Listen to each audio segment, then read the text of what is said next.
बच्चों नमस्कार। आज भूगोल के अंतर्गत सेकंड पेपर में भारतीय भूगोल में तीसरा चैप्टर मानव विकास, इसके बारे में हम लोग चर्चा करेंगे। इसके पूर्व आप लोगों ने प्रवास के संबंध में पढ़ा था। प्रवास के प्रकार, प्रवास के कारण और परिणाम, इन सब के बारे में हम लोग जान चुके हैं। आज हम जानेंगे कि मानव विकास क्या है, इसका मापन कैसे होता है, इसका क्या अभिप्राय है। मानव विकास, जिसको अंग्रेजी में ह्यूमन डेवलपमेंट कहते हैं, मानव विकास क्या है, मानव विकास का अनुभव कैसे हुआ। सबसे पहली बात, मानव विकास का अनुभव कैसे हुआ। कुछ लोगों ने ये बताया है मानव विकास में कुछ व्यक्तियों का तो बहुत अधिक विकास होता है, कुछ क्षेत्र में विकास अधिक होता है और वहीं पर कुछ लोगों का ह्रास भी होता है।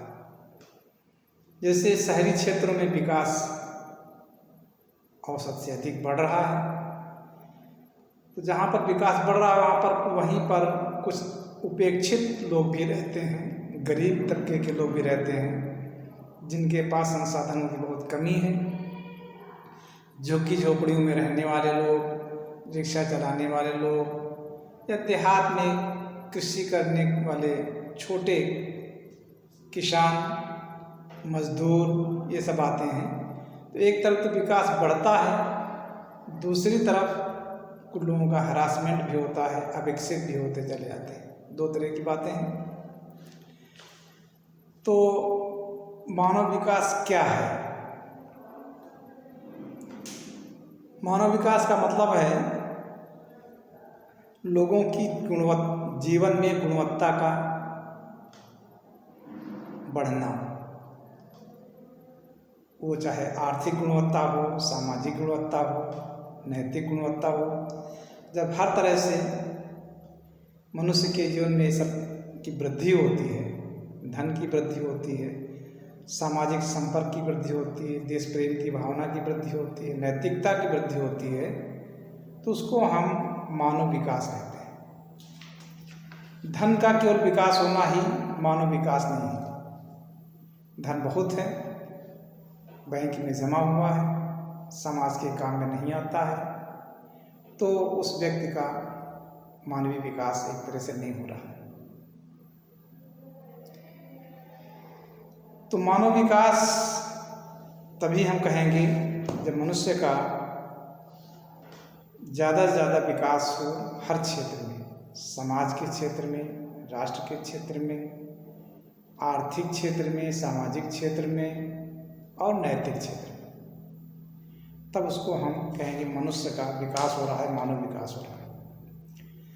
अगले बात में हमने देखें, तो पहली बात हमने देखा मानव विकास का अनुभव कब से हुआ, कैसे हुआ। दूसरी बात मानव विकास क्या है, और तीसरी बात के अंतर्गत मानव विकास का मापन कैसे करेंगे। हम कैसे मालूम करें कि मानव का विकास हो रहा है कि ह्रास हो रहा है। जब सभी क्षेत्रों में मनुष्यों का विकास हो तो उसे मानव विकास माना जाएगा।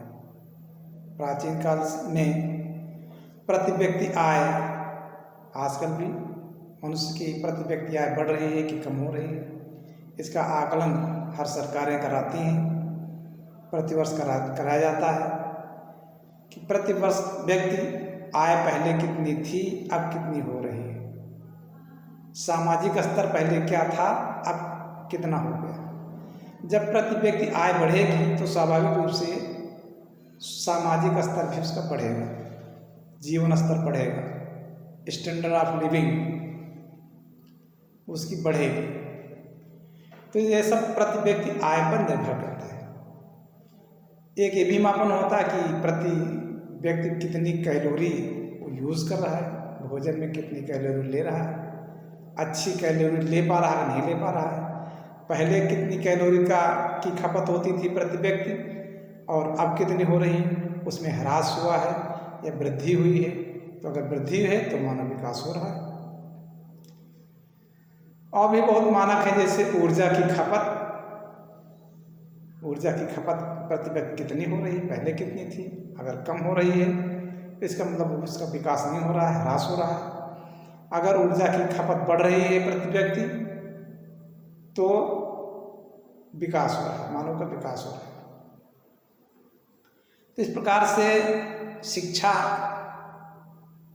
में उत्थान, पहले कितने लोग शिक्षित होते थे, अब कितने हो रहे हैं। पहले शिक्षा का क्या स्तर था, अब कितना है, इसमें उन्नतोत्तर लगातार उसका विकास हो रहा है कि नहीं हो रहा है। अगर एक विकास हो रहा है शिक्षा का तो हम मानव विकास को समझें कि मनुष्य का विकास हो रहा है। और सबसे महत्वपूर्ण बात है आर्थिक, सामाजिक, शैक्षणिक विकास के साथ साथ व्यक्ति का नैतिक विकास हो रहा है कि नहीं हो रहा। आजकल देखा जाता है मनुष्य बहुत अच्छा जीवन स्तर हो गया है, अच्छे मकान में रह रहा है, शिक्षा की अच्छी सुविधाएं हैं, सड़कें हैं, बिजली है, सब कुछ है, होते हुए भी व्यक्ति में असंतोष अधिक है, अनैतिकता अधिक पाई जाती है। जितना ही आर्थिक विकास होता है उतना नैतिक ह्रास होता है। ये भी एक मनुष्य के विकास का कारण नहीं है। आर्थिक विकास के साथ साथ नैतिक विकास भी होना चाहिए। मनुष्य में अनेक नैतिक गुण, सच्चाई, ईमानदारी, देशभक्ति, ये भी, इन गुणों का भी जब विकास होता है तभी मानव का सच्चा विकास माना जाएगा। आज जितना भ्रष्टाचार, आतंकवाद, चोरी, व्यभिचार, ये सब देखा जाता है, ये पहले नहीं था, जबकि पहले आर्थिक विकास कम था। आज आर्थिक विकास ज़्यादा है तो ये सब अनैतिक कार्य भी उसी हिसाब से बढ़ रहे हैं। तो अनैतिक कार्य का बढ़ना मानव का ह्रास का सूचक है। तो जब मनुष्य में विकास तो हो, अन्य क्षेत्रों में विकास हो, आर्थिक विकास हो, सामाजिक विकास हो, सांस्कृतिक विकास हो और साथ साथ नैतिक विकास भी हो, नैतिक और आध्यात्मिक विकास भी हो, तो सच्चा विकास माना जाएगा। नैतिक ह्रास होता है तो वास्तव में विकास नहीं हो रहा है। शिक्षा के क्षेत्र में हम बहुत आगे हैं। बहुत सारे हमारे बीच में डॉक्टर्स, इंजीनियर्स, वकील्स, ये सब बन रहे हैं, टीचर्स बन रहे हैं, लेकिन उनमें बहुत से लोग चोर डाकू भी हो जाते हैं। बहुत अच्छी अच्छी पढ़ाई करके, इंजीनियरिंग की पढ़ाई करके हम साइबर लुटेरे बन जाते हैं। तो ये सब कई कारणों से होता है। कुछ बेरोजगारी के कारण से होता है, कुछ बहुत ज़्यादा अपेक्षाएं हमारी होती हैं कि हमको ये चाहिए, वो चाहिए, तो इसमें से होता है। संतोष की भावना नहीं है तब होता है। तो ये सब बातें मिटा करके हमारे अंदर अगर नैतिकता की भावना भी होती है, सारे विकास के साथ साथ में नैतिक विकास भी होता है, तो सच्चे मायने में ये मानव का विकास हो रहा है। एक यही मानव विकास के मूल्य का मापन है। इससे हम माप सकते हैं कि मानव का विकास हो रहा है कि नहीं हो रहा है और किस मात्रा में हो रहा है।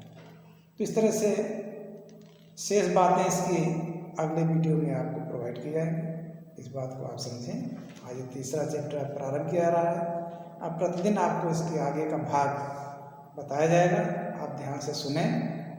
और आज से संचारी रोग के निरोध के बारे में, इस समय ऐसा मौसम चल रहा है बरसात का, जिसमें अधिकतर संचारी रोग मच्छरों से संबंधित उत्पन्न हो जाते हैं। मलेरिया है, तो उससे बचाव में आप लोग रहें, अपने स्वास्थ्य का ध्यान रखें। कोरोना का भी दिनों दिन प्रकोप बढ़ता जा रहा है, उससे भी बचते रहें, सावधानी रखें। इसी के साथ में आज की बात हम ख़त्म करते हैं। आगे का शेष बात